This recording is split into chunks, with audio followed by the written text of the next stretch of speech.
Olá, irmãos, esse é o nosso culto de quarta-feira.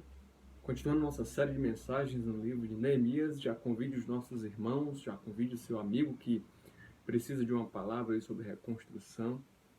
Nessa série nós estamos trabalhando não só a reconstrução física dos muros de Jerusalém, mas as vidas que precisam e estão passando por um processo de reconstrução nesse momento aqui em nosso país e na humanidade. Que você possa, nesse instante, concentrar esses minutinhos aqui na palavra de Deus. O texto de hoje está no livro de Neemias, capítulo 4. Vamos até o verso 9, né, para a gente não correr também e perder muito assunto bom aqui desse capítulo.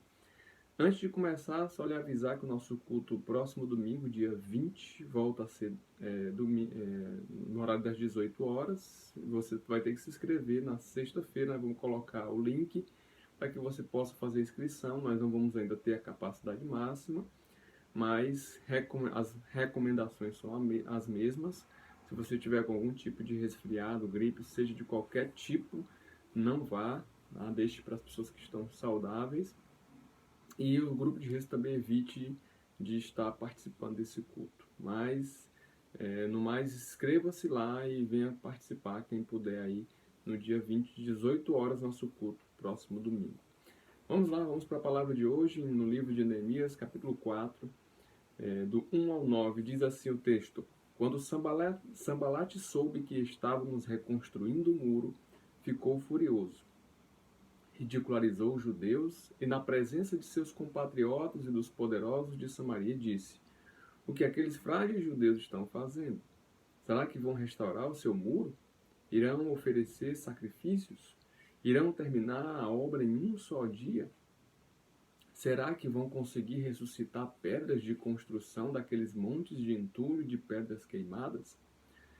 Tobias, o amonita, que estava ao seu lado, completou: Pois que construam, basta que uma raposa suba lá para que esse muro de pedras desabe. Ouve-nos, ó Deus, pois estamos sendo desprezados. Faze cair sobre eles a zombaria. Verso 4 agora.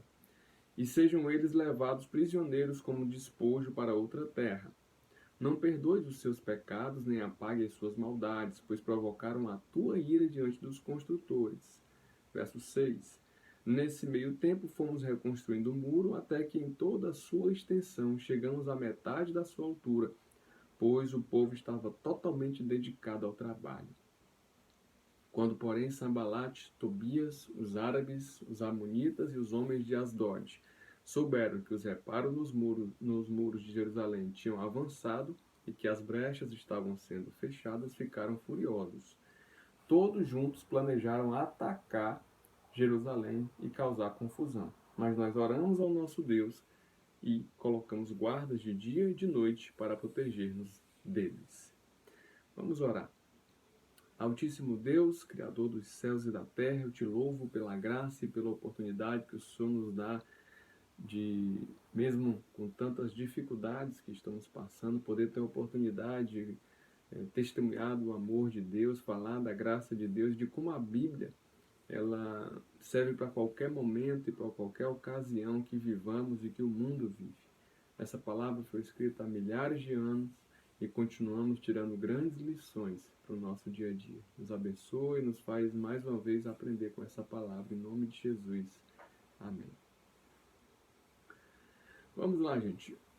Eu gosto de sempre, nesses textos, a gente ir de versículo a versículo, do verso 1 até o 9 hoje, mas vamos tratar aqui de uma questão de construção, né? Qual a sua primeira atitude quando vai construir ou reconstruir alguma coisa? Você simplesmente começa a obra sem fazer conta, sem fazer nada, ou estuda e faz um planejamento para possíveis despesas? Essa é a pergunta aqui para nós que estamos vivendo aí um momento de mudanças. Todos nós sabemos que obra, seja qualquer tipo de obra, dá muito trabalho. A gente faz um planejamento para gastar um valor e sempre sai um valor maior do que o que a gente planejou. Principalmente agora, né, depois da pandemia, que muitos materiais aí estão faltando no mercado. Depois da pandemia, nós ainda estamos na pandemia. mas muita produção ficou parada e está difícil de se encontrar material de construção e agora também itens básicos como o arroz. Mas, mesmo assim, a palavra de Deus diz aqui no livro de Lucas 14, 28, qual de vocês, se quiser construir uma torre, primeiro não se assenta e calcula o preço para ver se tem dinheiro suficiente para completar? Ora, se a própria Bíblia está falando aqui, lá no Evangelho de Lucas, não é no texto aqui que a gente leu, que a gente tem que sentar para fazer a conta, e mesmo sentando para fazer a conta vai ter dificuldade por essas questões que sempre vai faltar, né? Às vezes não vai bater. Da mesma forma, nós temos que ter esse cuidado.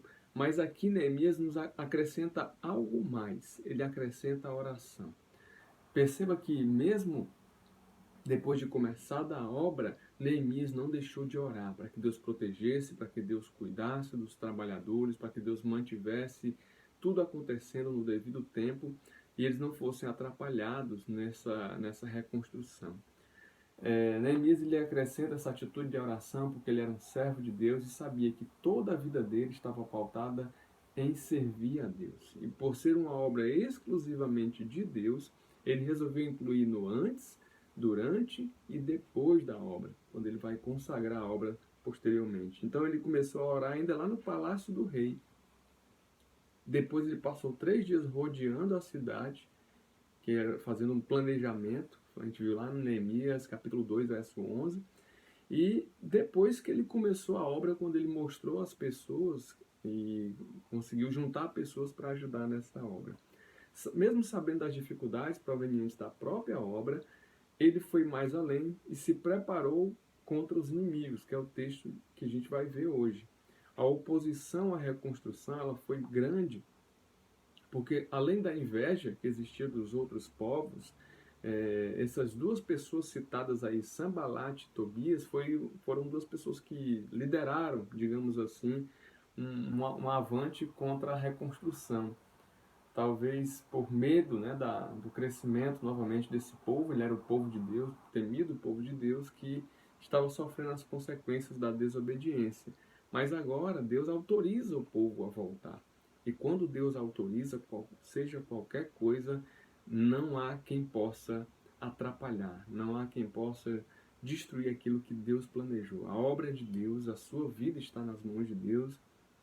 E se você se encontra debaixo da vontade de Deus, não há nada nem ninguém nesse mundo que vai atrapalhar a obra que Deus começou na minha e na sua vida. Então, do 1 até o 3, a gente vê uma resistência. Né? Diz aí que Sanbalat ficou, diz aí no verso 1, ele ficou com raiva, ele ficou ridicularizando os judeus, né? Ficou falando mal, dizendo que eles eram frágeis, dizendo que esse muro ia ser, lá no verso 3 aqui, deixa eu só ver aqui. Tobias, o amonita, que estava ao seu lado, completou, pois que construa um muro. Basta com a raposa suba lá para que esse muro de pedras desabe. Então eles estavam sendo zombados, estavam sendo criticados pela reconstrução do muro e falando que a obra não ia dar certo, que a obra não ia acontecer. E assim como existiu essa resistência e críticas com o povo de Israel, Neemias e os trabalhadores, existe também nos dias de hoje. A gente ama a palavra de Deus, a gente ama Jesus Cristo, Jesus entrou em nosso coração e a gente tem valores que são inegociáveis. E por causa desses valores nós somos muito criticados. E infelizmente a gente tem que aceitar todo mundo, a gente tem que aceitar todos os pensamentos, todas as religiões, todas as formas ideológicas de pensar, mas ninguém pode aceitar aquilo que nós acreditamos que seja a verdade bíblica. Como bons cristãos, como servos de Deus, para projetos, não podemos esperar que a gente vai ser aceito em tudo que a gente for fazer. Não podemos esperar que tudo vai sair conforme o planejado. Porque mesmo planejando, mesmo com oração, sempre vai haver resistência, sempre vai haver críticas. E nós temos que aprender a lidar com as críticas sem reagir com violência. A gente vê muitos cristãos aí reagindo com violência, decisões tomadas, atitudes tomadas por emissoras de TV ou pela mídia ou por alguém que defende algum tipo de pensamento. E a gente vê cristãos indo para o lado da violência, querendo combater a violência pela violência. E esse não é o papel. Jesus nunca nos ensinou, né? Jesus nunca nos ensinou a bater de frente através da violência. Sempre foi pela paz. Sempre que nós batemos de frente, mesmo estando com a razão, nós já perdemos. Já falei isso aqui num dos nossos sermões. Manter a calma e o controle talvez talvez não nos dê um ganho de causa, mas com certeza nos dá a convicção de que Deus cumpriu a sua perfeita vontade. Então, como bons servos de Deus, nós sabemos do que cremos, nós sabemos daquilo que a palavra de Deus diz, e a gente não precisa brigar com ninguém para que aceitem o que a Bíblia diz.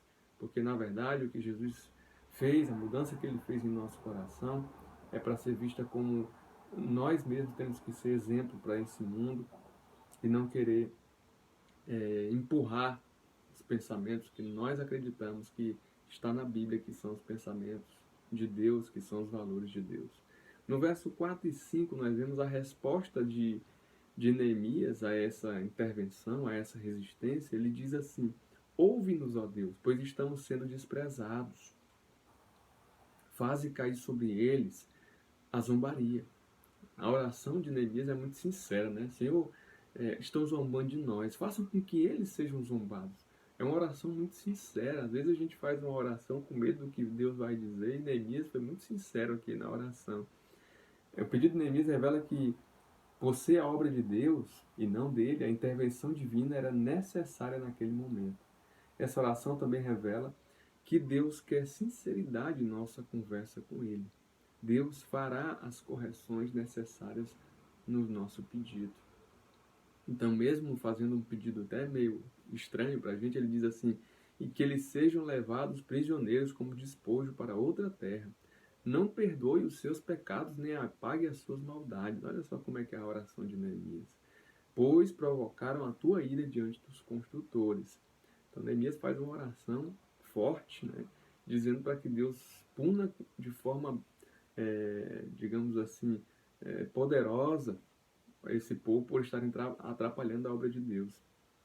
E é uma oração que a gente fala às vezes: não posso fazer esse tipo de oração para maltratar o outro. Foi a forma como ele falou, e Deus quer que a gente revele o que o nosso coração está sentindo. Mas a resposta de Deus é que vai confirmar se o nosso pedido está certo e se a forma como estamos pedindo está debaixo da vontade dele. O importante é falar o que está sentindo, porque Deus vai corrigir as nossas orações e os nossos pedidos. Porque a Bíblia mesmo fala que nós não sabemos pedir, mas Ele, com seu Espírito Santo, faz as devidas correções. No verso 6, diz assim: nesse meio tempo fomos reconstruindo o muro até que em toda a sua extensão chegamos à metade da sua altura, pois o povo estava totalmente dedicado ao trabalho. A obra não parou. Mesmo diante de críticas, mesmo diante de resistência, Neemias, o povo continuou trabalhando. Mesmo diante de todas as dificuldades, continuaram servindo a Deus, e eu falo a mesma coisa. Mesmo diante da pandemia, mesmo diante de igrejas fechadas, de templos fechados, nós continuamos adorando a Deus em casa. Se você foi um daqueles que parou de servir a Deus na pandemia, talvez você nunca serviu a Deus. Mas se a sua vida realmente estava debaixo do altar de Deus e você não soube como fazer, eu te convido a reconstruir isso. Reconstruir seu relacionamento com Deus, reconstruir sua vida com Deus. Nossa vida e testemunho precisam estar alinhados à vontade de Deus. Portanto, se você parou de orar ou de exercer qualquer ministério na igreja, é tempo de recomeçar. Pastores e líderes tiveram de se esforçar para não deixar a obra parada. Mesmo com poucos recursos, como é o nosso caso, a PIB Tavapuá não tem tantos recursos como as grandes igrejas, a gente viu a dedicação de algumas pessoas para que isso aqui pudesse estar acontecendo, para que pudesse chegar na sua casa, para que esse canal existisse. Algumas pessoas nos ajudaram. Eu mesmo, que tinha dificuldade de ficar da frente de falar para uma câmera, que foi muito difícil para mim no começo, percebi, Deus me mostrou: Marcelo, é a única forma, então você tem que fazer, aprenda a fazer. E era câmera caindo, era equipamento que não funcionava, até que a gente vai encontrando um padrão, não está perfeito ainda, mas vai encontrando um padrão para que a gente possa dar o nosso melhor, porque a obra não pode parar. assim como o povo de Israel fez aqui, assim como Neemias não deixou de construir esses muros, que já estavam na metade do muro, diz aí o texto, e enquanto tinha gente criticando, enquanto tinha gente querendo atrapalhar a obra, ela continuou, e as igrejas estão aí funcionando, algumas reabrindo de forma paulatina, aos poucos, e nós estamos aqui também, né, fazendo o nosso esforço, dando o nosso melhor para que a obra aconteça. Eu espero que você também, que tem algum ministério, seja em Itabapoá, seja em outra igreja, crie forma de chegar ao coração de seus liderados, de seus irmãos. Os grupos pequenos, se você tinha algum grupo pequeno, quer começar um grupo pequeno, faça o esforço. A gente tem a nossa sala da Escola de Vida todo sábado, pelo Meet, que é uma ferramenta aí excelente que você fala, você ouve, você participa da aula. Então, por que que nós, igreja, temos que ficar esperando as portas do templo abrir para servir a Deus? Nós temos que buscar a Deus. A sede de Deus é muito maior do que essas dificuldades. Eu sei que é muito difícil ficar diante de uma câmera por muito tempo, mas, por exemplo, quem gosta de cinema fica duas horas e meia assistindo um filme. Então, faça um esforço para ficar esses 20 minutinhos aqui com a gente, ou no domingo, quando a gente transmite o culto lá da igreja, porque vale a pena, porque Deus tem falado ao meu coração e eu quero que isso chegue ao teu coração, de que todo esforço do mundo nós estamos fazendo para que a obra de Deus não pare e possamos ser uma igreja relevante ali no Tabapuá. Versos 7 e 8, o desespero dos inimigos. Olha só. Quando, porém, Sambalate, Tobias e os árabes amonitas e homens de Asdod souberam que os reparos dos muros de Jerusalém tinham avançado e que as brechas estavam sendo fechadas, ficaram furiosos. Verso 8. Todos juntos planejaram atacar Jerusalém e causar confusão. Verso 7 e 8 mostra o desespero, porque mesmo criticando, mesmo chegando lá, falando que o povo não ia conseguir, falando que o muro estava mal feito, que ia cair, eles estavam avançando na obra e isso causou desespero àqueles que estavam criticando. O importante na vida é identificar os reais inimigos. Quem são os nossos reais inimigos? Mesmo sendo pessoas, esses homens aqui estavam representando não só pessoas que criticavam a obra de Deus, mas o próprio inimigo que tenta atrapalhar a sua vida, o seu crescimento espiritual. Não podemos tratar nenhum ser humano, seja ele quem for, como inimigo final. A maldade dos homens afetou a todos, portanto, não podemos simplesmente escolher o inimigo. Ah, o meu inimigo é do outro time que eu não torço, o meu inimigo é do outro partido político.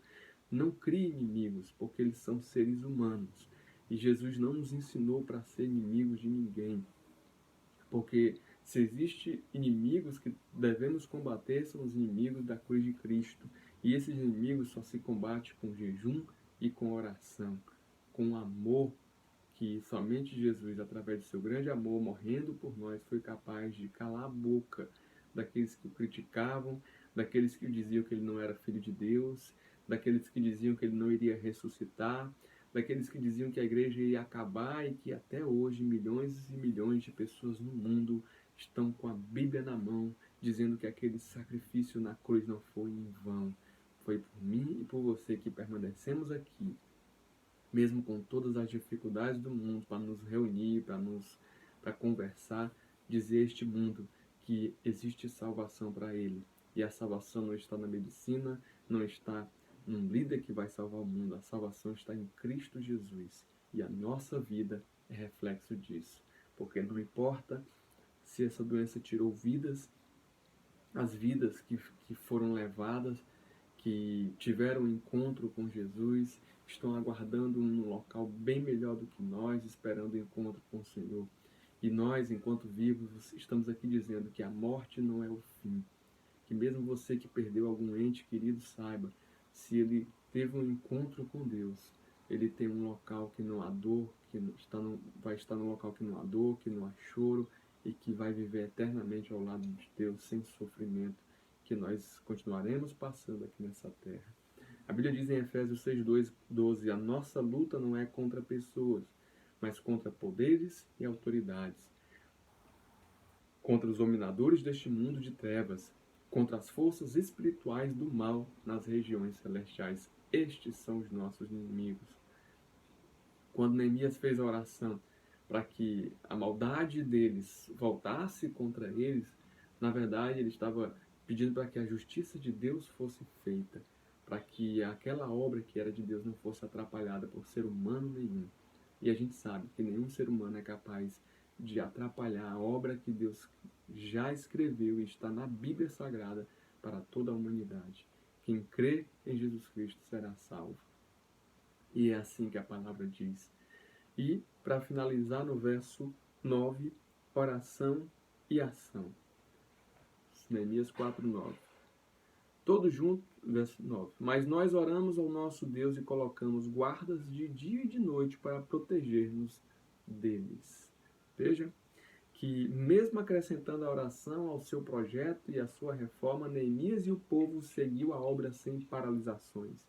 Esse é o exemplo clássico de como devemos nos portar diante da vida, sempre orando e agindo. Eu aprendi, né, que a palavra oração tem orar e tem ação. Então nós temos que orar, mas temos que agir. E não se deixar se distrair por aquilo que atrapalha nosso crescimento, atrapalha a nossa vida com Deus. Os valores bíblicos são bem definidos, a gente sabe para onde vai, a gente sabe onde a gente está e a gente sabe que Jesus já pagou o alto preço por nós. Então vamos orar, mas também vamos agir. Se você quer um emprego, não vá esperar um emprego deitado balançando na rede. Vá orar, mas vá se formar, vá fazer um curso, vá se preparar. Porque cada dia mais exige-se mais do profissional. Então, como bons cristãos, vamos dar o exemplo, vamos nos capacitar, vamos orar, mas vamos agir. Porque assim como o povo de Israel agiu e orou antes dessa reforma, dessa obra de reconstrução dos muros, a sua vida pode recomeçar na hora que você se colocar diante de Deus e pedir para que Ele abençoe seus sonhos e seus projetos. Uma aplicação aqui para a nossa quarta-feira. Acrescente a oração à sua reconstrução de vida. Volta aos cultos, emprego novo, novo negócio, agora tem um filho para você criar, ou tem outro filho para você criar, o pessoal aí da igreja que está, né, fazendo a família crescer, né, aqui tem um desenho que o Pedrinho fez para mim. Então, enquanto as famílias vão crescendo, vão colocando a oração no seio do seu lar, no seio da sua família, para que seus sonhos e projetos continuem debaixo da perfeita e agradável vontade de Deus. Que Deus abençoe sua vida, uma ótima quarta-feira para vocês. Não deixe de participar da Escola de Vida no sábado e de nosso culto no domingo, 18 horas. Deus te abençoe. Senhor Jesus, eu te agradeço pela essa oportunidade e te peço, Pai, que abençoe o teu povo nessa quarta-feira, neste culto de doutrina e oração, para que possamos aprender cada vez mais que sem oração é impossível reconstruir qualquer coisa. Em nome de Jesus. Amém. Deus abençoe a todos.